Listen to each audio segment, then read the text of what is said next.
Bonjour à tous et à toutes, bienvenue sur le bon MJ. On se retrouve pour un nouveau TTRPG, le podcast, où nous essayons de répondre à vos questions sans que vous puissiez mieux nous les expliquer. Cette fois-ci, on est avec Kaku. Kaku, comment vas-tu? Eh ben écoute, super bien. Super bien. Je suis trop contente de répondre à des questions qu'on peut pas m'expliquer si jamais je les comprends pas. Ouais, C'est agréable. J'aime ce concept. On peut prêter des intentions, on peut... Voilà, ouais. Est-ce que j'ai cru voir que tu... Enfin, il y a un moment, tu avais lancé une petite chaîne YouTube et là, maintenant, si j'ai bien capté, tu fais un truc avec les stats. Est-ce que tu veux nous parler des trucs que tu fais, vite fait? Pour l'instant, j'ai rien fait en plus. Ça me fout trop mal cette question. C'est déjà la première question. Allez. Alors, qu'est-ce que je fais avec les stats? La même chose, mais chez les stats. C'est-à-dire que moi, je voulais parler, tu sais, du point de vue du joueur dans le jeu de rôle. Et en fait, j'ai pas la régularité que vous avez, bande de youtubeurs hyper célèbres. J'ai pas votre motivation, j'ai pas votre passion pour ces choses. Et du coup, les stats m'a gentiment dit, mais viens, je te fais une petite place et quand t'as envie, tu fais une vidéo et t'as pas la pression qui va derrière, quoi. Voilà. Okay. Donc, je vais aller chez les stats. Bientôt, je dois sortir une vidéo, un de ces quatre, un jour d'ici 4 mois. Et ce sera sur un truc qui tournera autour des joueurs. Voilà. Ok, donc t'abandonnes pas complètement ta chaîne non plus? Bah, si, j'abandonne ma chaîne, mais j'abandonne pas l'idée de faire des vidéos parce qu'en fait, c'est un truc, je sais pas si toi ça te le fait, mais moi j'adore ça, en fait, enregistrer des vidéos. Parce que ça te permet de réfléchir en même temps que tu parles du sujet. Et tu te retrouves tout seul face à ta caméra. Et en fait, tu te dis, vas-y, je vais parler de ça aujourd'hui. Et du coup, tu en parles. Et tu découvres des nouvelles idées, quoi. Et je trouve ça trop bien. Et du coup, j'ai pas envie d'arrêter complètement, mais j'ai pas envie d'être totalement responsable d'une chaîne, quoi. Ok, ouais. Voilà. Oui, c'est vrai que des fois, tu sais, tu pars avec un sujet, tu fais j'ai l'impression que j'ai un truc à dire. Au bout de 5 minutes, tu fais ok, c'est de la merde. En fait, non. Mais c'est lancé, donc on va continuer quand même. Voilà, ouais. Et putain, je suis obligée de faire une vidéo parce que ça va faire 2 semaines, j'ai pas fait de vidéo. Ça, je veux plus le vivre. Et comme les stats, il a tout plein de vidéos parce qu'il a plein de choses à dire parce qu'il ne sait pas se taire. Alright. Une bonne excuse. Je vous propose qu'on parte sur une première question. On va prendre une question. Merde, je l'avais, attends. Il veut pas venir. Donc c'est une question de Breathel the Kobold qui nous dit: parmi les caractéristiques du joueur pépite, il y a celle de savoir passer la balle, inclure, distribuer le temps de parole, etc. Juste créer du vide en se taisant, ça brise un équilibre et ça marche pas vraiment. Est-ce que vous avez, enfin je reformule, c'est pas écrit comme ça, est-ce que vous avez quelques techniques pour faire circuler la parole, en gros, sans que ce soit le MJ qui fait ah c'est à ton tour Jean-Pierre. Ouais.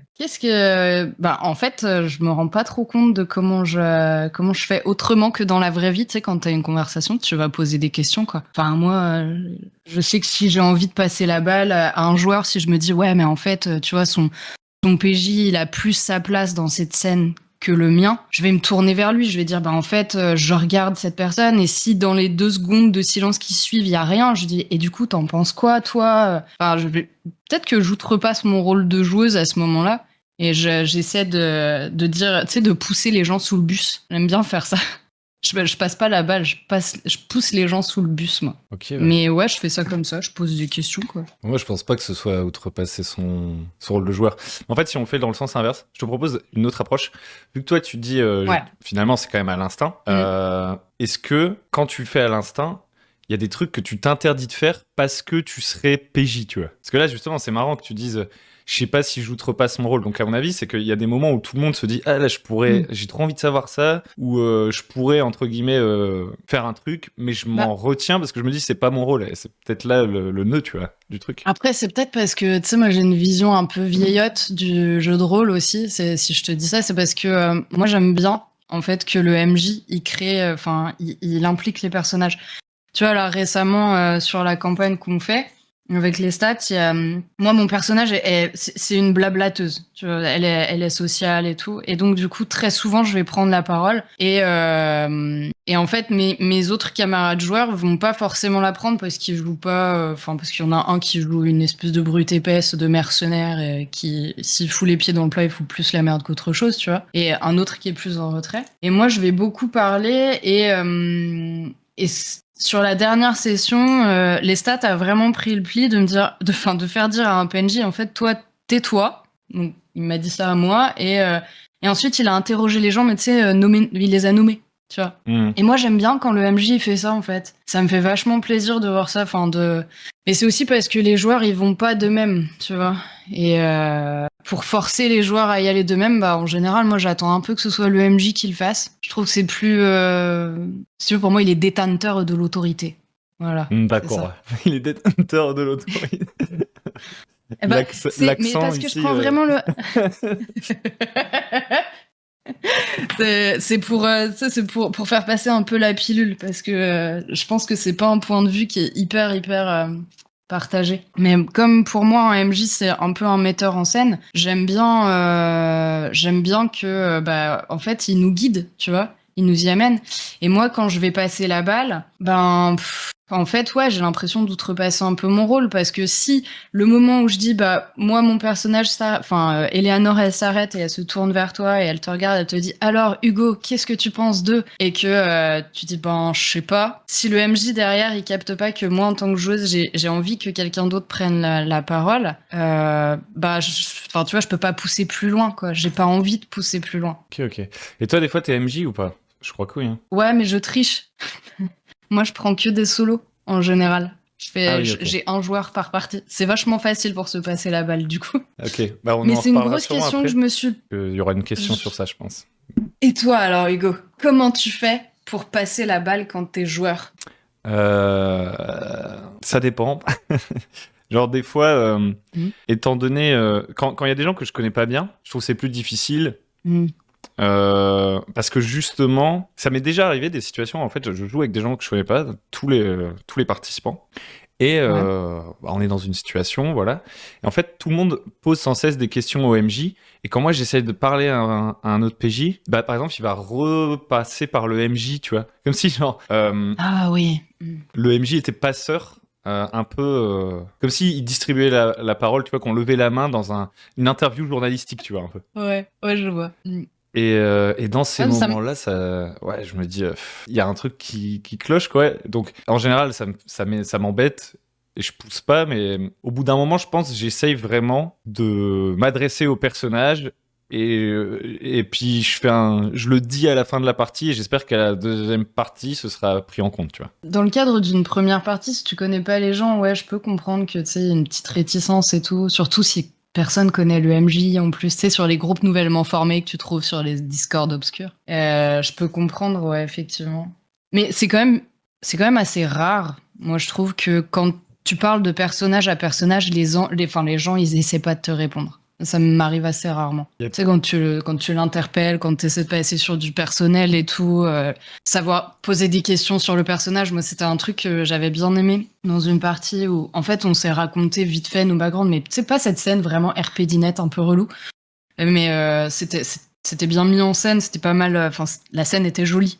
C'est pas vraiment mis en scène, mais c'était joli. Et du coup, tu sais, ça crée ce lien de confiance. Quand ton personnage s'intéresse au personnage de l'autre, ça va favoriser le RP après, et du coup, la balle, elle va se passer. En fait, en découvrant le personnage, tu découvres aussi le joueur et comment il veut jouer. Et du coup, je pense qu'à partir de ce moment-là, t'as une balle qui se passe plus facilement, parce qu'en fait, une balle, ça se passe... souvent, ça se casse la gueule, quoi, entre-temps. Mais si tu prends le temps de découvrir le personnage avec ton perso, je pense que ça passe mieux, ouais, effectivement, comme tu dis. Et puis je pense qu'il peut y avoir une sorte de peur du silence. Par exemple, des fois tu vas poser une question, tu vois, t'es PJ et tu poses une question à un joueur. Lui, il est en mode « Oula, d'habitude, c'est pas les autres joueurs qui me parlent. » Tu vois, il panique. Ou alors tu lui poses une question sur un truc auquel il n'a pas du tout pensé. Et des fois, du coup, ça laisse une sorte de silence. Donc il y a quelqu'un d'autre qui supporte pas ça. Donc on essaye d'avancer et tout. Et puis, des fois, je me dis, tu pourrais très bien HRP, en fait, dire, par exemple, je sais pas, on joue, on connaît pas nos personnages, toi, en tant que joueuse, tu me dis, et ton personnage, il réagit comment à ça? Et moi, je sais pas. Ah non, moi, je fais pas ça. Pardon, excuse-moi. Ok, tu fais pas ça? Moi, je fais pas et ton personnage. Moi, je vais... si jamais je dois prendre ce ton-là, en tant que joueuse, hein, on est d'accord? Ou en tant que MJ, ça? En tant que joueuse, je vais pas dire... et ton personnage. Je vais vraiment dire et toi, tu vois, enfin je sais pas, imaginons et toi Hugo, si Hugo c'est le nom de ton perso, je vais te dire ça comme ça. Je me retourne vers Hugo et j'essaie de voir comment il réagit. Tu vois, vraiment, moi je sais pas, je vais chercher ça comme ça. Je vais pas dire et toi ton personnage. J'essaie de rester dans le jeu, tu sais, de décrire l'action de mouvement en fait Ok. et j'arrive pas à sortir de mon personnage dans ces scènes-là. Et genre, par exemple, est-ce que... ce que je me dis, c'est que si moi, par exemple, je sais pas comment te répondre, bah, potentiellement, des fois, entre guillemets, pour pas créer le malaise, et comme dans la question, elle est posée, juste créer du vide en se taisant, ça brise un équilibre, tu peux aussi très bien dire, laisse-moi 2 secondes réfléchir. Là, Ah oui. Et puis en fait, hop, on repart dans le roleplay. Enfin, je sais pas comment dire, tu vois. Je pense qu'il y a des gens, ils ont besoin de réfléchir plus longtemps. Surtout peut-être en début de campagne, tu vois, quand tu connais pas encore beaucoup ton personnage. Poser la question à l'autre joueur, ton personnage, j'en sais rien, il pense quoi de la ville, tu vois. Parce que c'est un personnage qui vient de la campagne. Puis tu vois, l'autre joueur, il fait « Ouais, j'avais pas pensé à ça, qu'est-ce que mon personnage, il pense de la ville ?» Ça tombe, il aura la réponse dans 5 minutes, tu vois. Et le fait que tu lui aies posé la question, c'est bien parce que ça le fait réfléchir à son personnage. Mais il a pas... En fait, des fois, quand... je vais la reformuler autrement, je suis parti dans toutes les directions. Quand t'as un joueur, un PJ qui demande à un autre PJ son avis, etc., l'autre, il a pas envie de répondre trop vite parce que en donnant sa réponse, il est déjà en train de créer son personnage. Il est encore en train de créer son personnage. Ouais. Comment tu réagis à la violence ? Tu vois, si j'ai pas réfléchi à ça pour mon personnage, ça tombe, j'ai envie de réfléchir 2 secondes. Parce que si je te dis que j'ai réagi d'une certaine manière, je commence à établir ça et je vais commencer... Et après, je vais peut-être me dire, ah non, je pense que mon personnage, en fait, finalement, j'aurais voulu qu'il réagisse différemment. Et t'as peur de la dissonance cognitive, tu vois, de t'engager un peu sur ton personnage trop tôt, quoi. Je sais pas comment dire. Ouais, sinon, je comprends. Donc, du coup, ne pas avoir peur du silence, histoire de laisser les gens penser leur personnage. Après, je sais pas, moi, je vais peut-être passer pour une connasse en disant ça, mais ça me vient assez facilement, moi, comment mes personnages, une fois que je l'ai pensé, que je l'ai structuré et tout, ça me vient assez facilement. Et en fait, je te dis ça et c'est pas vrai du tout. Sur la dernière campagne, j'ai mis au moins 10 épisodes à m'habituer à mon nouveau personnage, quoi. Ouais, non, je dis de la merde. J'ai mis gavé de temps, c'était horrible d'ailleurs. Et là, je suis en train de faire des trucs qui sont complètement contradictoires par rapport à mon attitude en tant que joueuse au début et maintenant, ça n'a rien à voir. Et tu vois, ouais, peut-être que j'aurais dû prendre le temps du silence, comme tu dis. Ou au moins le temps de la réflexion un peu plus. En fait, ça fait penser ça fait penser un peu au bleed, tu vois, genre... je me dis, des fois... En tant que joueur, t'as envie d'un truc, donc tu trouves un moyen de le justifier avec ton personnage, et des fois c'est l'inverse. Tu sais pas trop ce que tu veux comme joueur, donc tu te réfères à ton personnage. Je pense que au moment où les personnages sont pas très établis, qu'il y a quelqu'un qui pose une question, tu sais, t'as un peu la pression de genre, oula, c'est un moment déterminant. Je vais devoir rester cohérent avec ce que je veux dire maintenant. et ouais, ça peut peut-être bloquer le truc. Mais si on revient à la question initiale, savoir passer... Ah, excuse-moi. Vas-y. Non, vas-y, c'est bon. J'allais dire, si on revient à la question initiale, savoir passer la balle, distribuer la parole, etc. en tant que joueur. Donc toi, tu passerais plutôt par la fiction pour le faire, quoi. Ah ouais. Bah, j'aime bien parce que c'est une manière de, je veux dire, moi je joue principalement en distanciel et en fait je peux pas littéralement me tourner vers mon autre PJ et poser ma main sur son avant-bras pour lui dire et du coup tu vois il faut que je le décrive. Parce que c'est quelque chose que je peux pas faire en vrai. Donc j'aime bien prendre le temps de la description pour le coup. Et étant donné que là on demande des techniques, est-ce que tu dis que ça vient assez naturellement, mais si tu essayes d'y réfléchir, est-ce que tu arrives à distinguer différents axes? Genre par exemple, passer la parole naturellement dans une conversation parce qu'on est en train de la jouer, ou comment enrober en fait des questions que tu voudrais savoir, et quel genre de questions aussi tu peux poser? Parce que tu vois, souvent, dans beaucoup de tables, les échanges entre personnages, en fait, c'est beaucoup, on va dire, au niveau... il faut prendre une décision pour la suite, quoi. Donc en fait, souvent le passage de parole, c'est « Et toi, qu'est-ce que t'en penses ?» tu vois. Est-ce que tu vois d'autres trucs possibles? Bah, en fait, ça, c'est pas tant un truc que je fais dans ma pratique générale parce que nous, tu sais, on règle ça en dehors, les plans. Ce qu'on prévoit, ce qu'on a envie de faire et tout avec les autres joueurs.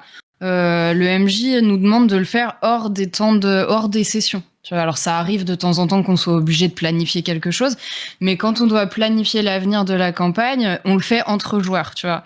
Ce qui fait que nous, il nous reste que nos personnages qui vont réagir organiquement à ce qui va se passer et éventuellement énoncer ce qu'on va faire, mais ça nous laisse tout le RP pour d'autres choses.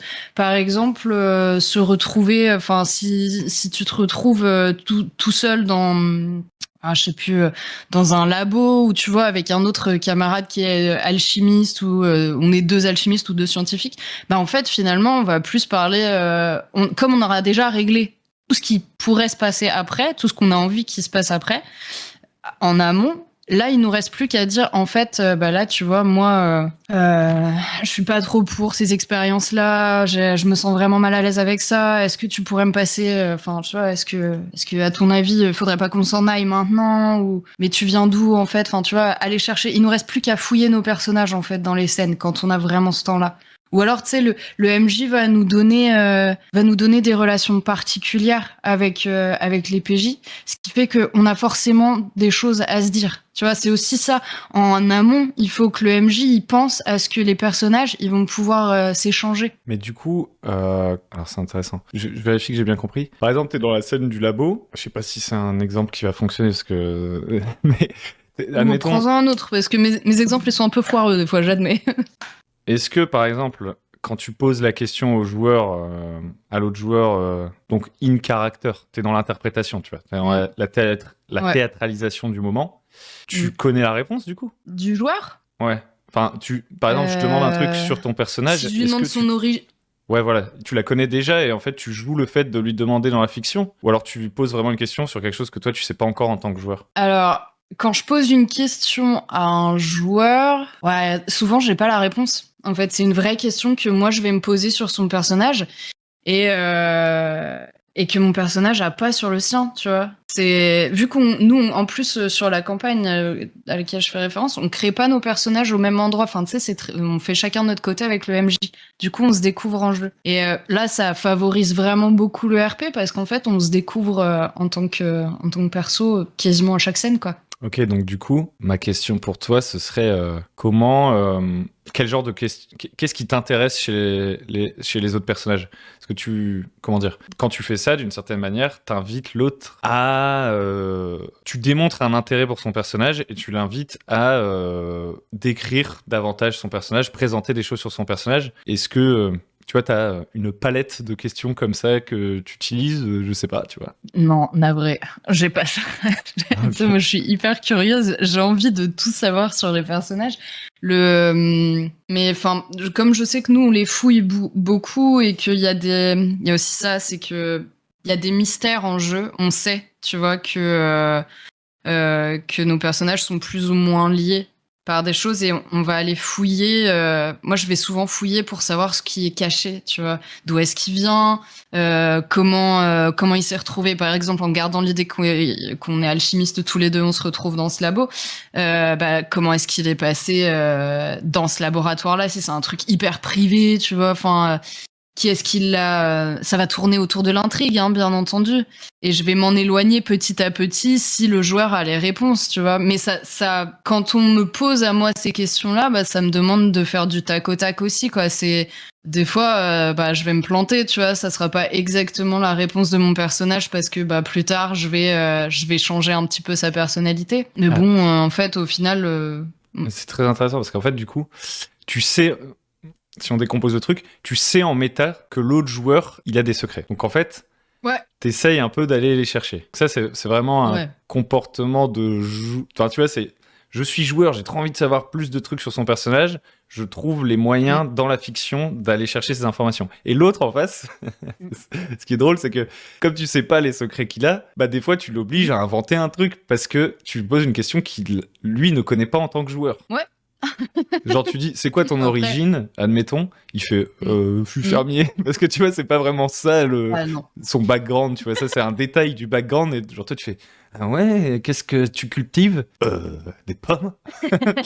Non mais le mec exagère tout, mais oui ça ressemble un peu à ça, mais en fait tout ça, moi généralement j'ai déjà les réponses, enfin on a déjà les réponses en tant que joueur parce qu'on a travaillé nos persos à ce point-là, je pense. tu vois, pour la campagne. Après, quand c'est dans les one-shots, j'ai une attitude beaucoup plus... Je sais pas, tu sais, c'est comme quand t'es en soirée, en fait. Tu vas plus facilement vers les gens, je pense. Là, tu vas moins découvrir le personnel, tu vas moins aller fouiller le personnage, parce que, bah ouais, pour un one-shot, je suis navrée, mais moi, je travaille pas 2 semaines sur mon personnage, tu vois. Déjà, si j'y passe 2 heures, ça serait énorme. Mais ouais, non, sur un one-shot, comment je passe la balle, en fait, je suis en train de me demander... Moi, je te rassure, même sur une campagne, je passe pas 2 heures sur mon personnage. Ah, moi si, j'éclate les 2 heures même. Je suis sur des jours et des jours de réflexion. J'envoie des messages en plus au MJ qui me finit par me demander d'arrêter de rajouter des détails, tu vois. Ah ouais, tu es ce genre Euh, de jeu. Ouais, je suis ce genre de joueuse. Bah ouais, parce que tu sais, moi, j'invente des souvenirs et tout parce que j'aime bien vivre, j'aime bien vivre dans la fiction et du coup, la création de personnage, c'est le moment où je peux vivre mon personnage en amont. Donc, du coup, j'ai souvent les réponses en fait. C'est pour ça que j'ai souvent les réponses aux questions RP des gens. Mais en one shot, je pose vachement moins de questions personnelles aux gens hein, quand même. Et là, pour le coup, ça se rapproche plus de, en fait, je vais essayer de me tourner vers toi et de te poser une question. Et ouais, en général, ce sera pour le plan de la suite, tu vois, comme tu disais tout à l'heure. Mais bon, les one shots, c'est un peu spécial. Bah écoutez, j'espère qu'on a réussi à faire sortir un truc de cette question. Je propose qu'on passe à une autre. Allez. Bah vas-y, on va prendre la question dont je parlais tout à l'heure sur le jeu de rôle, pas solo, mais on va dire un joueur MJ, quoi. Donc salut, des conseils pour le JDR en duo, un joueur MJ. J'ai supposé devoir axer les choses autour de la narration et la liberté, mais voilà, on m'en a demandé un avec le fameux, ouah, c'est difficile. Avec le fameux « fais ce que tu veux, on verra ». Peut-être est-ce la bonne configuration pour voir ce qui va se passer en tout cas. Donc, je comprends pas trop la fin de la question. Je propose qu'on reste Non plus.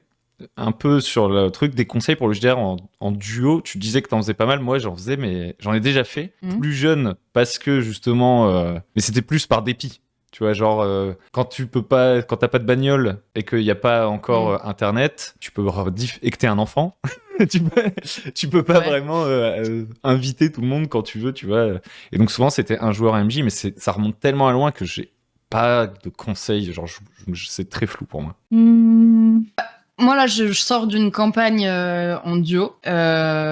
Ça a duré 7 épisodes. On a fait 7 sessions de 2h30 à peu près. Et moi, j'ai tout fait à la narration, en fait. Et, comment dire? En fait, j'ai balancé mon pitch j'ai balancé mon pitch à mon joueur. Je lui ai demandé si ça le tentait. Il m'a dit oui parce qu'il avait juste envie de tester le jeu, je pense. Et ensuite, j'ai créé mes sessions et je suis partie sur un truc hyper narratif, sur quelque chose de tu vois dans la même veine que les stats. Hein, on va pas se mentir. Moi, j'ai joué avec décimation, j'ai joué avec les stats d'ailleurs. Et j'avais quand même un cadre qui était très très défini, tu vois, pour un duo. Je veux pas ouvrir un monde gigantesque parce que tu vas pas préparer 50 000 lieux par exemple, 70 000 planètes pour un seul joueur qui en fait a pas le même rayon d'action que quand t'as un groupe de 5 quoi. Donc sur la liberté ouais, vachement restreinte quand même. Tu vois, j'ai bien cadré mon truc, je lui ai bien donné, j'ai bien défini son rôle avec lui avant, j'ai bien déterminé mes objectifs de campagne en me disant ok, donc il part de là et son objectif à lui ça va être ça et voilà tout le bordel qu'il va y avoir dedans et il va se démerder là-dedans, mais je voulais pas trop non plus qu'il puisse sortir de ce cadre-là.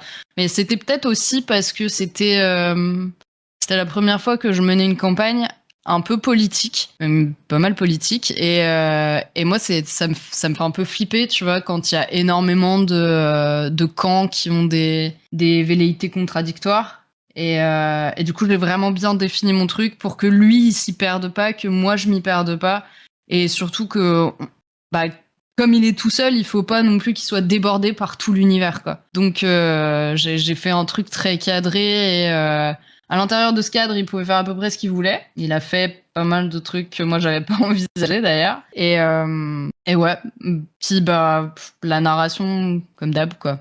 je pense. Enfin, je sais pas comment toi tu t'y prenais quand t'avais 7 ans et pas de permis, mais... C'est pas moi qui vais répondre aux questions ici. Ah, Non, mais merde, putain. j'allais dire, et du coup, tu disais, quand je suis MJ, souvent c'est un joueur MJ. Donc ça, c'était ta seule expérience de la sorte ou t'en as fait d'autres? En fait, j'en ai fait d'autres, si tu veux, mais elles comptent moins parce que c'était les toutes premières. Enfin, attends, non, je vais être honnête. En fait, je fais jouer mon mari. En général, mon mari c'est safe, tu vois. Je le connais bien. Je sais à peu près ce qui va se passer si je lui pose une histoire. Et du coup, oui, quand je lui ai fait 2-3 OS, je lui ai fait 2-3 OS, dont un de Witcher là il y a pas longtemps, parce que c'est son grand kiff. Et ouais, et il s'est retrouvé dans cet univers tout seul. En plus, Witcher, ça s'y prête vraiment bien parce que tu sais, il jouait du coup un sorceleur, il tombait sur, tu sais, t'as la quête, t'as le monstre, machin, et c'est vraiment un truc hyper simple. J'avais fait un autre truc. Enfin, en fait, je sais pas trop comment répondre à cette question parce que si tu veux, moi, j'ai envie de raconter une histoire. Je vais faire un one shot en duo parce que bah par exemple là tu vois il m'avait parlé du royaume qui ressemble à la France dans Witcher et je me suis dit putain mais ça serait trop bien qu'il se passe cette histoire dans ce royaume et que je balance un Witcher là-dedans et qu'on voit ce que ça donne quoi. Donc moi je pars d'une idée et je sais pas si c'est très différent de la construction d'une campagne avec plein de joueurs hein, honnêtement. Bah, c'est pas grave si ce qui est intéressant c'est de savoir comment toi tu fais. Là, j'imagine qu'il y a plein de manières différentes de faire un joueur MJ. Donc toi tu as plutôt une sorte d'histoire un peu en tête. Tu Moi j'ai prépares toujours ça non. tu prépares un cadre spécifique et il y a une création. Enfin, comment expliquer? Là sur le Witcher, j'imagine bon bah le Witcher ouais effectivement on se pose pas 15 000 questions sur qui c'est, tu vois. Enfin on part sur le stéréotype du Witcher, donc tu peux presque toute seule préparer ton... Moi j'aime bien appeler ça des trains fantômes. Tu vois, le côté, on sait quand même assez bien où on va, et on va plus... Bien sûr, il va y avoir des trucs qu'on n'aura pas prévus, mais c'est quand même assez cadré, et du coup tu peux bien ménager tes effets et tout. Là, Witcher, j'ai envie de dire, l'archétype est très clair. Sur l'autre campagne, t'as fait un échange MJ joueur autour du personnage et t'as construit autour du personnage ou c'est pareil, t'avais plutôt pensé un cadre et ensuite le joueur rentre dedans quoi. J'ai balancé un cadre et ensuite il m'a pondu un personnage qui collait à la perfection avec le cadre, mais vraiment extraordinaire, avec des petites références à des bouquins, Enfin, tu sais, on avait des rêves communes et du coup, partant de ce personnage, de mon idée, de son idée, j'ai fait un mix pour que les deux se retrouvent dans la campagne et que on utilise, enfin tu vois, il y a un équilibre entre ce que moi je voyais, ce que lui voyait et ce qui ressortait quoi. Mais j'ai tout fondé sur son personnage. Après moi c'est peut-être un défaut de joueuse, tu vois, parce que moi je passe beaucoup de temps à jouer, c'est mon rôle préféré, joueuse et en fait j'aime bien le fait qu'une campagne elle soit centrée sur le personnage. C'est pour ça que un joueur, un MJ, c'est trop bien. C'est que tu vas te concentrer sur ton héros. Tu vas faire de ton personnage le héros de l'histoire, quoi. Là, il est, même si finalement il va se faire latter, même si c'est pas Superman, c'est pas Batman, etc. Ça lui donne tu sais, tu vas pouvoir aller chercher un peu de profondeur. Tu vas plus facilement aller intégrer du personnel et comment. Enfin, c'est moins compliqué pour moi de faire ça comme ça parce que j'ai pas équilibré avec les autres personnages. Donc là, tout tourne autour de lui. Toute ton histoire, enfin toute mon histoire, je la structure en me disant, ok, ce personnage-là, je me demande comment il va réagir vis-à-vis de ça. Tu vois, en fait, je vais aller vouloir fouiller le personnage. Moi, il était capitaine d'une armée, mais tu sais, une genre capitaine émérite, machin, blabla, hyper distingué et tout. Il avait 2 garçons. J'ai fait en sorte que les 2 garçons, ils soient splittés. Enfin, tu vois, lui, il a été balancé en exil et les 2 garçons ont été récupérés par 2 camps différents. Ça se tapait dessus, tu vois. Et je me suis dit, mais ok, mais ce personnage-là, comment il va réagir comme ça, quoi? Je veux voir comment est-ce qu'il va être torturé par cette histoire, comment il va me le jouer. Et ouais, moi je pars de ça pour faire un duo. Je me dis, ok, il veut faire ce personnage-là. Qu'est-ce qui pourrait être hyper classe qui lui arriverait, quoi? Comment je vais faire de toi le héros de cette histoire? Et est-ce que du coup, me dit typiquement, le format un joueur, un MJ, c'est entre guillemets le meilleur endroit où, comment expliquer?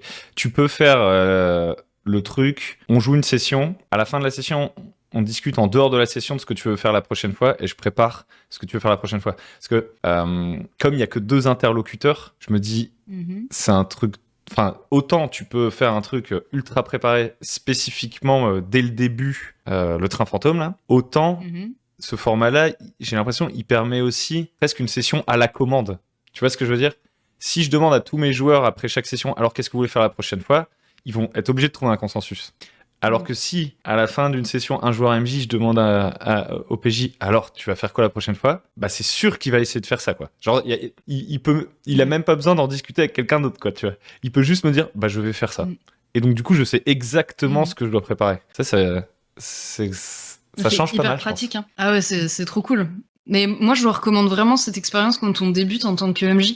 Honnêtement, moi, ça m'a vachement rassurée déjà sur ma capacité à construire une histoire. Et comme tu dis, en fait, c'est tellement plus simple de préparer une histoire qui... tu vois, je sais que je vais pas me perdre. T'as pas en plus toute cette notion de il faut bien que je répartisse la parole et tout, parce qu'il faudrait pas qu'il y en ait un qui se sente lésé, tu vois. Non, lui, t'es concentré sur un seul joueur, une seule histoire, et en plus, tu vas forcément lui faire plaisir, tu vois. Parce que théoriquement, tu vas suivre ses plans, quoi. Yep. Et ouais, c'est vachement pratique, parce qu'en fait, c'est au fil des sessions, c'est même lui qui t'offre le cadre dans le cadre, tu vois. Il te fait la voiture de ton train fantôme. Ouais. Je vois ce que tu veux dire. Et aussi, qu'est-ce que pour toi... En fait, je dis que j'ai pas fait de un joueur MJ depuis longtemps, mais c'est pas vrai. Pas longtemps, j'étais joueur sur un truc, un joueur MJ, mais enfin, c'était très particulier. Je réfléchis si c'est problématique que je parle de ça. C'est parce que je me demande si vous voulez pas refaire le même concept, et dans le concept, il y a un peu une surprise. Je vais pas dire qui c'est. Mais en gros, le jeu, c'est... Je me réveille un matin et j'ai aucun souvenir. Et donc, je joue qu'avec le MJ. Et du coup, j'essaie de savoir quels sont mes souvenirs, etc., etc. Et en fait, lui, il joue aussi un joueur MJ avec un autre joueur. Et en fait, on est deux personnes qui partagent le même corps et on alterne un jour sur l'autre la possession du corps, tu vois. Ah, trop bien. Ah, c'est trop cool. Ça me fait penser à une BD que j'ai lue il y a pas longtemps de Timothée Le Boucher, qui est Ces jours qui disparaissent. Et génial si jamais... C'est pas impossible qu'il soit. Mais c'est trop cool. Parce qu'il m'a dit c'est un livre que j'ai lu il y a pas longtemps. Bah voilà, excellente ref et excellente idée. Mais ouais, mais ça a dû être une tuerie. Mais alors là, pour le coup, toi, niveau comment ça se passait quand vous aviez des... Ah, mais moi je veux l'écouter. Ça va sortir ça un jour ou pas ? Non. Non. Ah, flûte. C'était un peu spécial, c'était marrant. Enfin, c'était très expérimental. Moi, la remarque que je me faisais, c'est que déjà un truc qui change vachement, c'est que ça peut aller très très vite. Vu que dès que tu dis un truc, le MJ réagit. En fait, je dirais que d'une certaine façon, nous on jouait par 1 heure. Les parties duraient 1 heure, tu vois. Donc déjà les sessions étaient plus courtes, parce que je pense que c'est plus fatigant peut-être pour le MJ, à moins que... Enfin, si je te fais une chasse aux monstres que j'ai préparée, je pense que ça va, tu vois. Genre, j'ai dépensé de l'énergie en amont et la partie, elle est pas plus énergivore que d'habitude. Mais par contre, là, il y avait un truc quand même vachement improvisé. Et du coup, je pense, tu joues 4 heures comme ça, un joueur, un MJ, et paf, paf, paf, paf, paf, paf. T'es épuisé parce qu'il y a beaucoup plus de moments où tu parles et où tu dois tout le temps réagir et tout. Et ça change vachement en un joueur, un MJ, tu vois. Quand t'es avec les autres, PJ, tu peux un peu te reposer sur eux à un moment. Tu peux te mettre un peu en spectateur à un moment, puis revenir. Il y a des trucs qui changent, quoi. Ouais, le MJ et le joueur sont toujours sur le grill. Ça, c'est vrai. C'est plus pratique parce que tu sais où t'as plus de facilité dans la prépa et t'as moins de problèmes de gestion de temps de parole, machin, tout ça. Mais effectivement, moi, je sortais de la campagne. Il y a des sessions où j'étais lessivée, quoi. Bon, après, dans la campagne, j'avais plus d'impro que sur Witcher, on va pas se mentir. Il y avait 2-3 trucs. Ouais, non, c'est vrai, c'était plus fatigant pour ça. Après, c'est pour ça que, tu vois, au tout début, quand je l'ai lancé, je lui ai dit, bon, par contre, pour les sessions, vu qu'on est que 2, allez, 2 heures maxi, quoi. Bon, en fait, il y a une session qui a duré 3h30. Tu vois, mais c'est ce que j'ai adoré dans ce concept-là, surtout, c'est le RP entre les PNJ et le PJ qui sont hyper fouillés. Tu peux aller très très loin parce que en fait tu dois pas comme t'as qu'une seule personne. Enfin moi du coup je reposais entièrement sur mon joueur. C'est vraiment quand lui il me disait là c'était bon, voilà, En gros, j'ai toutes les enfin, il me le disait avec un peu plus de poésie que ça, hein, j'y vais franco, mais tu sais, moi, quand je suis joueuse avec plein d'autres gens, j'ai tendance à vouloir speeder un peu, histoire que tout le monde ait son temps de parole, tu vois, me dire, ok, faut pas que je prenne trop de place non plus. Mais là, du coup, lui, il peut aller au fond des choses, il peut discuter avec un personnage, vraiment aller gratter, etc. C'est pas trop grave, quoi, parce qu'il y a personne d'autre qui attend pour avoir sa scène juste à côté, parce qu'on n'est pas au même endroit, enfin, voilà. Ça, je trouve ça hyper cool, tu vois, dans le duo. Ça me fait penser à la question d'avant, parce qu'en fait, je suis en train de me dire, le côté... alors, comme toujours, si c'est extrême, ça peut ne pas marcher. Mais je me dis, tu vois, le côté savoir passer la balle, inclure, distribuer le temps de parole et tout. Quand t'es dans un groupe, des fois, il y a... Comment dire? Ce qui fait que c'est toujours la première personne c'est toujours les mêmes personnes qui vont prendre la parole et d'autres qui vont potentiellement être derrière. Parce qu'en gros, t'as une sorte de seuil de tolérance au silence. Là, je sais pas, chacun est un peu différent. Genre, par exemple, le MJ pose une question, t'en as un très très vite, il va répondre, il y en a un, il y a des gens, leur tempérament, c'est plutôt d'attendre de voir si quelqu'un va répondre, etc. etc. Et, ouais. et en gros, un peu un truc de... Ou alors, il dit un truc et il termine toujours par...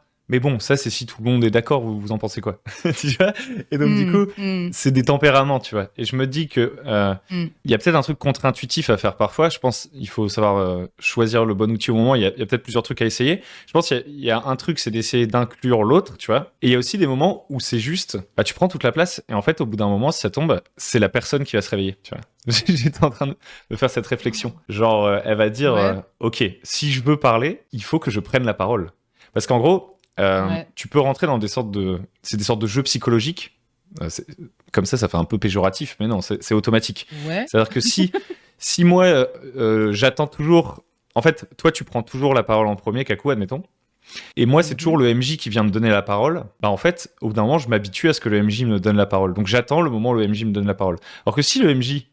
Tu vois, au bout d'un moment, il se dit, bon bah, moi je joue avec Kakou, si ça tombe, l'autre il va finir par se dire, ok, en fait, enfin, ça peut bien ou mal se passer, mais je me dis que des fois, ça peut casser le pattern, en fait, tu vois. Ouais, carrément. Aussi, ouais. Mais ça m'arrive assez régulièrement aussi. Donc, tu veux, moi ça me fait marrer parce que j'en parlais avec un MJ, je lui dis, mais tu trouves pas que je prends trop de place, non. Il me dit, mais attends, tu prends cette place parce que les autres te la laissent aussi, quoi. C'est effectivement, si personne vient t'interrompre, bah ouais, continue, en fait. Ça me fait marrer, ça me fait penser à ça. Et moi, c'est toujours une grande inquiétude de prendre trop de place pendant une partie. Donc, c'est pour ça que j'essaye toujours de regarder les autres, tu vois, de dire, bon, bah, je me tourne vers toi, machin. Vous êtes sûr, je peux continuer ma scène, c'est certain. Yep. Mais oui, mais j'ai un seuil de tolérance au silence en tant que MJ et en tant que joueuse qui est vraiment très bas. Moi, j'ai toujours l'impression que s'il y a du silence, c'est que j'ai fait une bêtise, tu vois, ou que ça marche pas, que les gens ils se font chier, ou donc j'essaie de réagir rapidement. Alors, moi, je suis plutôt lent, tu vois. Moi, je suis plutôt lent. Et du coup, en général, je réfléchis. À un moment, je prends le... J'attends pas qu'on me demande le truc. Souvent, en fait, quand on veut me passer la balle, je fais non, vas-y, continue. Puis au bout d'un moment, j'arrive et je fais ok, j'ai une idée. Et là, je déblatère tout un truc, tu vois. Ah ouais, le truc qui fait vachement de sens. Ouais, moi, je suis dans l'inverse, du coup. Moi, je déblatère un peu tout et n'importe quoi. Et ensuite, il y a toujours un joueur qui est un peu plus comme toi, qui va venir et rajouter des réflexions hyper logiques et faire en sorte que ce soit pas que une catastrophe, tu vois, derrière. Ouais, du coup, moi, je prends soin des persos taiseux et qui réfléchissent, tu vois. Comme ça, je suis dans mes... Je suis assez proche de moi, et du coup, je me dis ce sera facile à jouer. Ou alors, je prends des persos complètement tarés. Il n'y a pas d'entre-deux. Je prends une troisième question. À moins que tu aies encore quelque chose à dire sur le duo un joueur MJ. Mais en fait, je me dis qu'on n'a peut-être pas trop répondu à sa question à cette pauvre personne. C'est ce que je me dis. Mais je me dis, devoir axer les choses autour de la narration et de la liberté, je trouve ça hyper nébuleux en fait comme question. C'est peut-être moi qui suis conne, mais... Alors, j'ai supposé devoir axer les choses autour de la narration et de la liberté, mais voilà, on m'en a commandé un avec le fameux « Fais ce que tu veux, on verra ». Donc en fait, si j'ai bien compris, ça marche. On parle d'un MJ qui... Il y a quelqu'un qui lui a dit « Ouais, je serais chaud d'essayer le jeu de rôle un joueur, un MJ ». Il a fait « Ok, tu veux jouer quoi et tout ?» Il a fait « Fais ce que tu veux, on verra ». Donc en fait, go. fais ce que tu veux. Bah ouais. Fais ton Witcher, là, tu vois. Franchement, ouais. Fais ton Witcher. Ouais. Est-ce que... Tiens, Ça, ou invente-toi un scénar, quoi. j'ai peut-être une idée. Ouais. Ça répond pas directement à la question, mais ce serait de se demander, est-ce qu'il y a des tropes qui sont plus intéressants à jouer un joueur MJ? Tu disais, le Witcher, c'est parfait, tu vois. Bah, il y a sûrement d'autres tropes comme ça. Comme ça, peut-être, ça peut inspirer quelqu'un qui a plutôt l'habitude de construire sur les propositions des autres. Là, on lui dit, fais ce que tu veux. Du coup, je sais pas. Peut-être, tu sais, t'as une liste, genre, l'investigateur tout seul, en mode polar, le Witcher. Tu vois, il y a peut-être des mais trucs. oui, mais l'investigateur, c'est le mec qui court après un tueur en série. Ouais, un truc un peu crado comme ça. Je suis en train d'en écrire un, en fait. C'est pour ça que je réponds ça. Un autre truc que j'avais écrit, moi, c'était un cow-boy versus un vampire. C'était c'est le mec qui revient dans la ville. Il y a tout le monde qui s'est fait défoncer et en fait, c'est un truc qui lui est déjà arrivé dans le passé et du coup, il va aller chercher ce vampire, quoi. T'as toujours cette idée de la traque qui marche bien, je trouve. Parce que t'as un objectif qui est simple pour le joueur. Si jamais c'est la première fois qu'il fait ça et toi aussi, il faut que ce soit au plus simple, je trouve. Je pense pas, tu vois, l'exploration, c'est pas forcément ce sur quoi ou tu sais, un truc un peu à la Pirate des Caraïbes, avec un univers très cadré, toujours, où bah ouais, t'es dans, genre, tu vas aller chercher la fontaine de jouvence. Ça, c'est trop bien. T'as un objectif qui est hyper clair. Sur un one-shot en duo, moi, je trouve que c'est trop cool. Cela dit, même quand c'est pas en duo, tu me diras. Yep. Un truc un peu... Je vois bien hein, le trope du professionnel, en fait. Peu importe ce que c'est son truc. Ouais, c'est ça. Le bounty hunter. Parce que tu vois, même si tu joues les flics, par exemple, quand tu joues un groupe de flics, au bout d'un moment, ça peut facilement, on va dire, créer, je sais pas comment expliquer, une dynamique jouer haut, jouer bas, genre le bon, le mauvais flic, etc.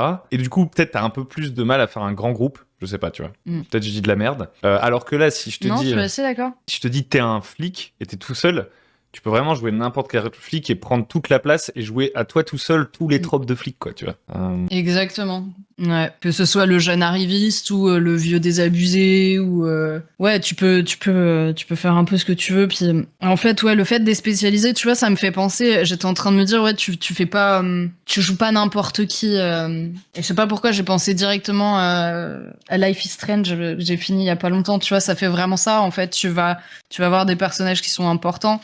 Mais le héros, c'est quand même cette nana qui a des pouvoirs, quoi, tu vois. Et bah, ouais. C'est ça, en fait. Il faut que le PJ soit vraiment au centre du truc. Donc, tu peux jouer le trope de l'élu. Ils vont le mettre au centre. L'élu. Ouais, l'élu. C'est vrai que là, ça marche particulièrement bien. Ouais. C'est le mec un peu chelou. Dans Vampire, c'est le mec qui arrive dans un nouveau merde. Je sais même plus comment ça s'appelle. Royaume, là, je sais plus. Qui vient foutre le bordel, qui vient récupérer quelqu'un, tu vois. En fait, basiquement, là, tu reviens sur un truc qui, si tu faisais un film avec un héros, ce serait qui, quoi? Moi, je me pose plutôt cette question-là, en général. C'est ça. Je pense aussi que il y a peut-être un enjeu aussi sur le jeu de rôle solo, c'est de pouvoir jouer avec moins de personnages, mais même au sens PNJ du terme. C'est-à-dire que par exemple, tu vois, tu disais le pirate. Tu vois, par exemple, je me dis, un équipage de pirates, c'est marrant de jouer avec plusieurs PJ. Alors que si, tu vois, je suis tout seul PJ et que le MJ, en gros, il joue tout l'équipage, je sais pas comment dire, peut-être que la dynamique est moins fun. Je sais pas comment expliquer. Alors, prenons un trope classique, genre le groupe d'aventuriers, tu vois. Ouais. Bah, un joueur, un MJ, je suis en mode, ça me ferait un peu chier, je crois. Parce que probablement que le groupe d'aventuriers, il prend des décisions ensemble. Et en fait, je me retrouve avec un MJ qui joue 4 PJ qui sont pas d'accord. Et je sais pas si c'est la scène que j'ai envie de jouer, tu vois. Genre, ouais, non, effectivement. Ouais. Je préfère jouer cette scène avec d'autres PJ. Du coup, dans le truc du un joueur MJ, non seulement ça me permet de faire une histoire qui est vraiment focalisée sur mon personnage, mais aussi ça me permet de faire, de jouer un peu plus vraiment lone wolf, quoi, tu vois. Indiana Jones plutôt que Jack Sparrow. Voilà. Ouais, c'est peut-être ça, tu vois. Oui, carrément. C'est vrai, j'avais pas pensé à cette histoire d'équipage, tu vois. Yeah, parce que finalement, ménager la feuille et le chou avec les 4 PNJ du MJ, je suis au bout d'un moment, vas-y, je suis tout seul, il y a pas d'autres joueurs, laisse-moi juste être le seul maître à bord, tu vois, laisse-moi être badass. Ouais, mais regarde, Jack Sparrow, à un moment, il est seul maître à bord d'un tout petit bateau, ça fonctionne parfaitement, je sais pas dire, finalement. Et après, je pense qu'il y a aussi, tu peux jouer peut-être le jeu un peu plus psychologique aussi, genre, tu sais, par exemple, la perte de souvenirs, etc. Ou le truc, ouais, un peu bizarre, psychologique, parce que des fois, quand tu joues, ou peut-être un truc d'horreur, je me dis, ça tombe, pour l'horreur, ça peut être aussi puissant, parce que des fois, par exemple, t'es dans un scénario d'horreur, donc t'es pris, tu vois, t'es dans le train fantôme et ça marche, mais le RP, il te sort presque du truc, parce qu'il consiste un peu à dire aux autres, oh, qu'est-ce qu'on fait? Oh non, n'y va pas.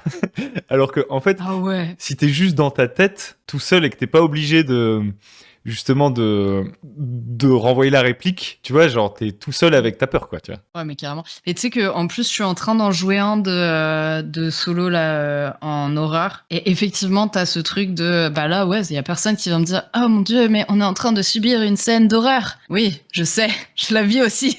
Mon dieu. C'est terrible.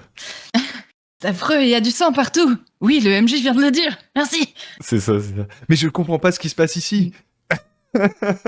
Oui, c'est normal, visiblement. Mais tu vois, sur la campagne, j'avais fait un truc très onirique aussi, parce que il y avait des moments où, en fait, il plongeait dans des espèces de souvenirs altérés, et il redécouvrait des éléments de sa vie, d'un autre biais, enfin, voilà.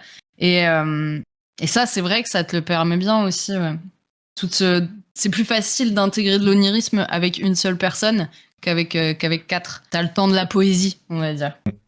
Et tout bêtement aussi, un truc que j'aurais envie de dire, c'est que le 1 joueur AMJ, c'est potentiellement l'endroit le plus propice pour jouer exactement comme tu aimes jouer. Parce qu'en fait, en sortant des considérations histoire, machin, en général, quand t'as un groupe, t'as un MJ 4 joueurs, par exemple, bah, il y en a qui aiment plus ceci, qui aiment plus cela, et pas seulement un niveau type d'histoire, mais un niveau type de scène, et aussi dose de HRP et de pas HRP, etc. Et genre, je me dis, si je joue... Moi, par exemple, ça me dérange vraiment pas d'avoir des discussions HRP, tu vois, dans le jeu. Si à la table, je sais qu'il y a un mec, ça le saoule, d'habitude, là, j'aurais beaucoup moins de scrupules à faire, tu vois, ce que tu disais que toi, t'aimes pas trop. Poser des questions, genre, comment expliquer, de manière beaucoup plus directe sur l'univers, par exemple, tu vois, au lieu de dire je m'approche pour voir nanana et tout, tu vois, poser la question à MJ, ok, et dans ce monde, en fait, ça se passe comment et tout, parce que moi, j'aime bien avoir ça dans une partie de jeu de rôle, toute proportion gardée. Si la réaction derrière, c'est eh bien, justement, je suis très content que tu me poses la question. J'ai écrit 3 pages Wikipédia sur ce sujet. Je fais ah non, en fait, juste on continue à jouer, tu vois. Mais genre. Non, mais en fait, c'est beau. C'est ça. Et en fait, je pense que tu peux plus faire un truc sur mesure plus facilement, quoi. Tout bêtement. Bah oui. Mais là, c'est vrai que son joueur est chaud. Non, mais vas-y, fais ce que tu veux. Ok. Propose-lui un cadre et ensuite laisse-le me balancer un personnage là-dedans et vois ce que ça donne, honnêtement. Yep. Finalement. Il y a un dernier truc, c'est que aussi, tu pourrais jouer à des systèmes. Pour ceux qui aiment bien les systèmes lourds, tu pourrais jouer à des systèmes beaucoup plus lourds parce que vu que je suis le seul à avoir un tour de combat, d'un seul coup, RuneQuest, c'est moins chiant. Je suis tellement pas dans les systèmes que j'y avais même pas pensé, mais c'est exactement ça. Tu peux faire. Peut-être que j'apprécierais Donjons et Dragons à ce moment-là, tu vois. Ouais, parce que pour moi, c'est un système lourd. C'est tout le temps à moi. C'est ça. Alors, on va prendre une petite dernière question, parce qu'on est à combien de temps? 57 minutes? Ouais, c'est bien. On passe à la troisième. J'avais pas réfléchi à la troisième. Attends, t'avais réfléchi aux deux d'avant, là? Tricheur. Le jeu de rôle solo, ouais, j'y avais pensé, puisque je savais que t'avais fait ça récemment. Question de Cortex. Cortex qui adore poser Cortex. 30 questions d'affilée, en fait. Des questions hyper reloues, ouais. Hyper longues. Mon Dieu. Il y en a 6. Alors... Quelle place l'expérimentation prend dans vos pratiques? Est-elle consciente, documentée? Vous fiez-vous à des retours ou à vos ressentis uniquement? Est-ce que expérimenter, ce n'est pas un chemin détourné pour ne pas faire autre chose comme une longue campagne, par exemple? Qu'est-ce que tu comprends dans la question? Le Cortex, ça va encore trop bu, hein. Qu'est-ce que je comprends dans la question? Alors en fait, j'avoue que l'expérimentation... C'est quand je l'ai lu cette question, je l'ai trouvé trop cool quand je l'ai lu et j'ai pas réfléchi après à cette question. Parce que je les regarde des fois les questions dans dans la section, je me dis il y a des gens ils ont des purs trucs à demander. L'expérimentation du coup de jeu de rôle, hein, parce que moi tu sais comme je suis en mode joueuse, moi quand je lis cette question, je me dis ok d'expérimentation genre est-ce que puisque je vais jouer un flic, il faut que j'aille voir un flic et que je lui demande comment ça se passe. Ah ouais, toi t'es en mode acteur, quoi. Ah, je fais des immersions chez les flics. Exactement, j'allais voir un ami flic et je lui ai demandé comment ça se passe. Non. De l'expérimentation, prendre en pratique le nombre de jeux qu'on teste, les systèmes, etc. Ouais, je pense que ça peut être un peu tout ça. Par exemple, Comment tu découvres les JDR. Ouais. est-ce que toi, tu cherches activement à faire des trucs que tu n'as jamais fait en jeu de rôle? Avant, oui. J'ai eu toute une période où je testais un maximum de trucs. En fait, pendant super longtemps, je l'ai joué IRL avec des amis.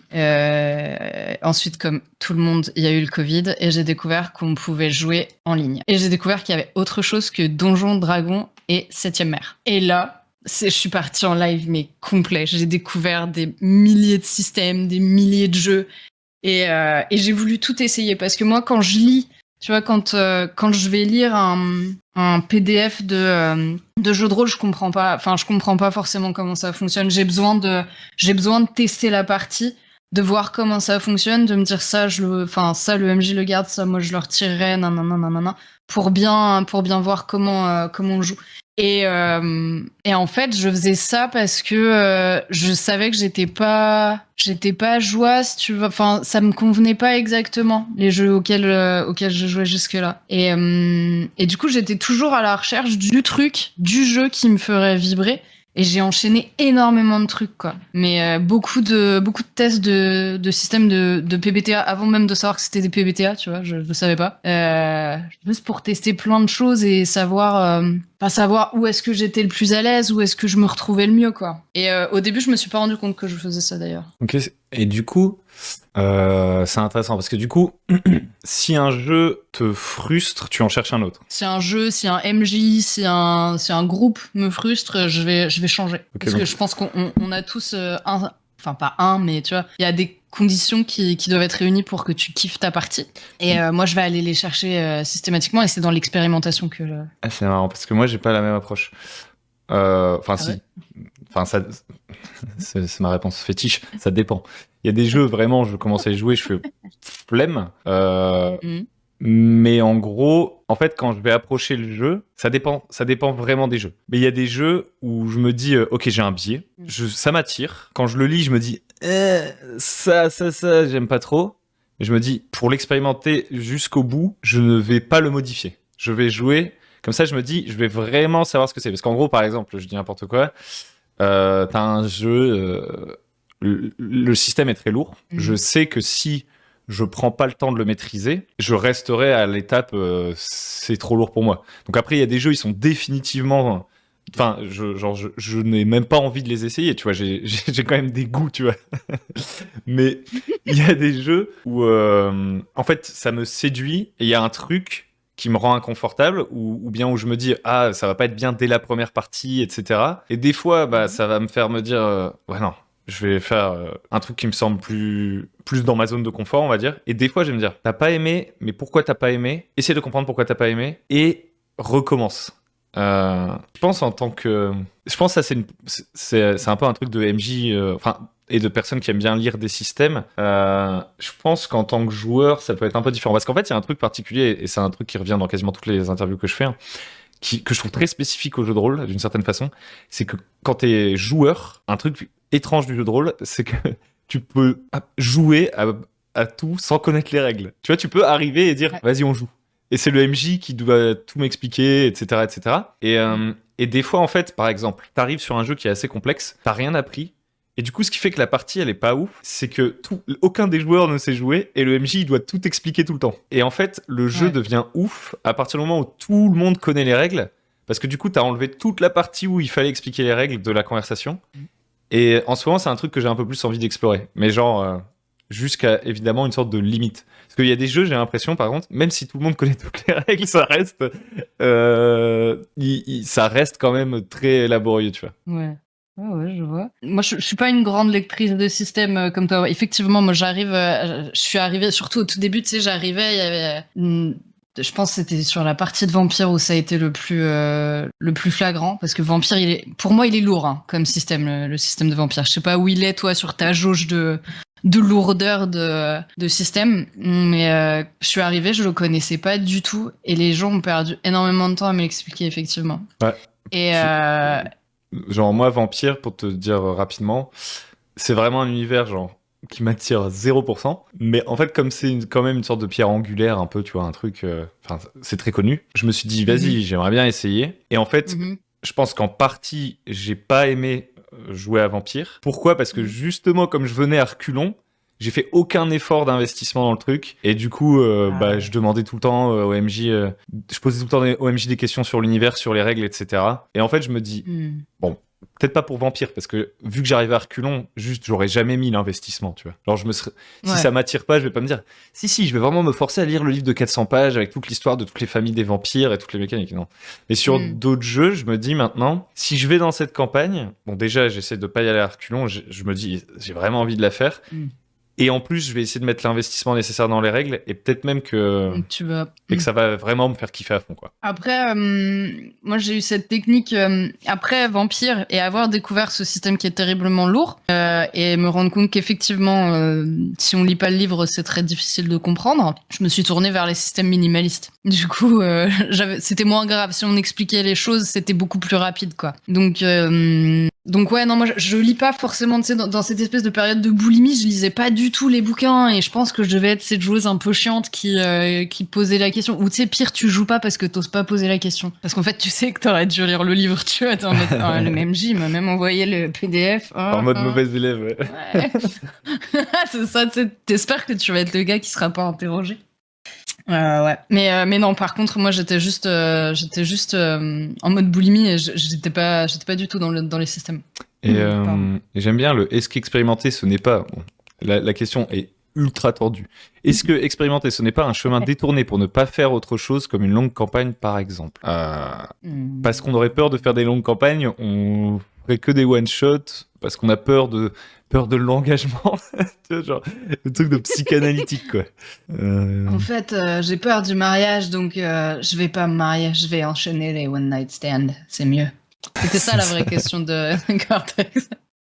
En fait, non, parce que dans mon cas, non, parce que ça m'empêche pas d'expérimenter sur des longues campagnes. Je me suis souvent fait chier, hein, du coup, pendant des mois entiers sur des trucs qui me plaisent et qui à moitié. Mais non, ça m'empêche pas de le faire. En revanche, je vais pas chercher la même chose, donc du coup, moi, je peux pas dire que ça va enfin, c'est un chemin détourné pour pas faire une longue campagne. C'est juste que sur un one shot, comment dire, j'ai pas le même plaisir sur un one shot que sur une campagne. J'aime bien, tu sais, dans les one shots, au tout début, moi, je préférais vraiment les one shots parce que ça me permettait de changer de personnage, de pouvoir jouer des trucs différemment, etc. Et sur une longue campagne, en fait, au bout d'un moment, j'avais l'impression que mon personnage, je le connaissais, j'avais fait le tour, et c'était pas hyper intéressant, quoi. C'était plus mon choix à moi, mais c'était pas un chemin détourné, c'était un chemin assumé, je pense, plutôt de vouloir faire plein de tests et je sais pas, je saurais pas comment répondre à cette question avec le passé que j'ai de grosses polémiques de JDR. Ouais, la question, elle est un peu bizarre. Moi, aujourd'hui, je crois ce que j'aime bien... En fait, j'espère toujours la longue campagne. Ah ouais? C'est ce que je recherche, tu vois. Genre le moment où je suis vraiment content. Et même pas la longue campagne, en fait. Juste la campagne, genre, tu sais, la dizaine de sessions. Pour moi, ça, c'est très cool. Et en fait, ça arrive en général quand je trouve un jeu que j'aime bien. Et donc, du coup, et des gens que j'aime bien. Et qui aiment bien ce jeu, et on aime tous bien le jeu, et donc là, à ce moment-là, ouais, j'ai envie de faire la longue campagne, et est-ce que expérimenter ? Je pense aujourd'hui, j'aime bien l'idée, tu sais, d'avoir quand même une campagne, genre un truc un peu où parce qu'en fait, sur une campagne, tu capitalises un peu le truc. Quand tu fais un one-shot, des fois, ça dépend du one-shot. Les one-shots, ils sont... c'est les fameux trains fantômes. Ils sont pensés comme une sorte d'expérience englobante. Tu le fais une fois et c'était très bien et let's go.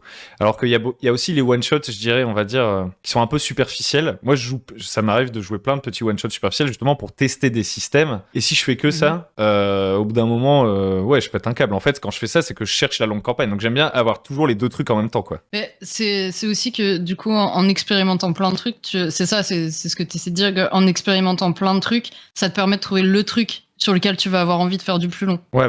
Et que ce soit au niveau humain ou au niveau jeu. Effectivement. Donc non, c'est pas un chemin détourné pour ne pas faire une longue campagne. C'est juste un moyen d'y venir avec plus d'efficacité. C'est ça, c'est un moyen de Moins de hasard. minimiser les risques de s'engager sur une longue campagne. Ouais. C'est ça.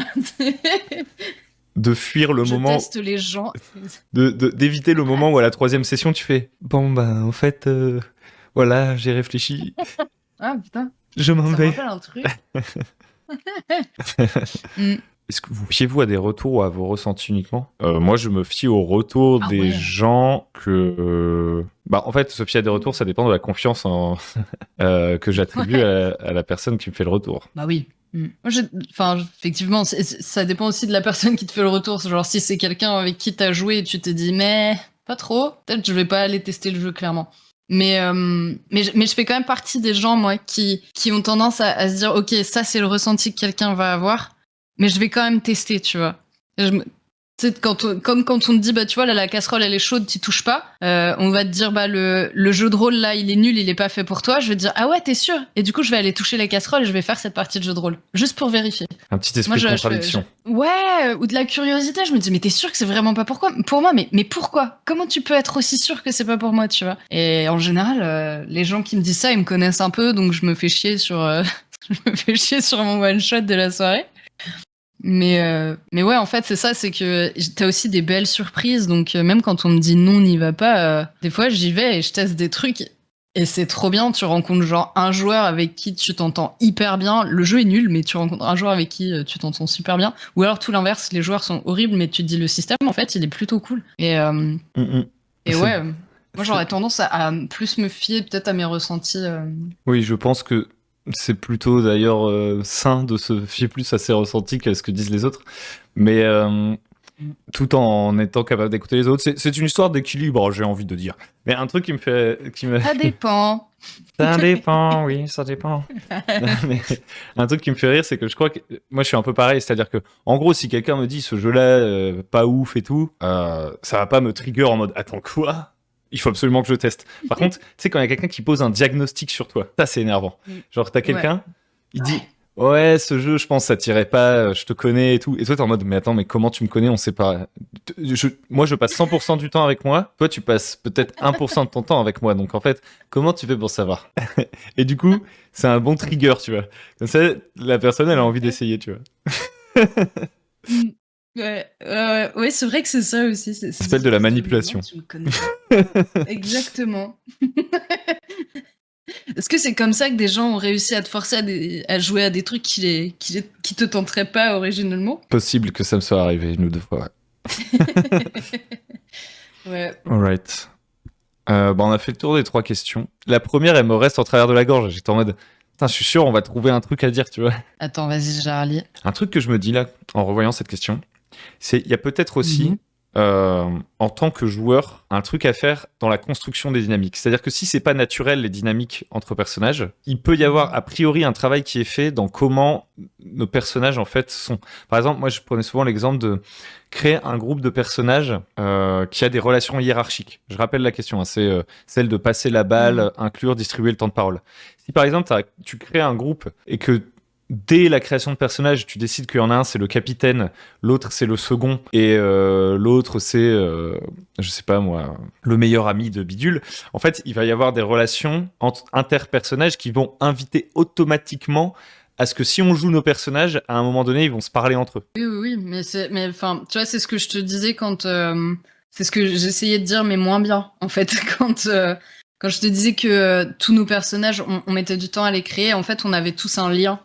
C'est ça, en fait. C'est on a une relation qui s'établit parce que chaque rôle de personnage est bien défini, donc on sait qui fait quoi à peu près, et donc du coup, on sait comment on se situe aussi vis-à-vis des personnages, et on sait vers qui se tourner, pourquoi. Après, moi, je trouve ça casse-gueule l'histoire du capitaine. Je dis ça comme ça parce que généralement, tu te retrouves avec un joueur qui doit décider pour tout le monde. Et d'expérience, moi, ça me met beaucoup de pression en tant que joueuse. Donc, ne faites pas le truc du capitaine. C'est nul.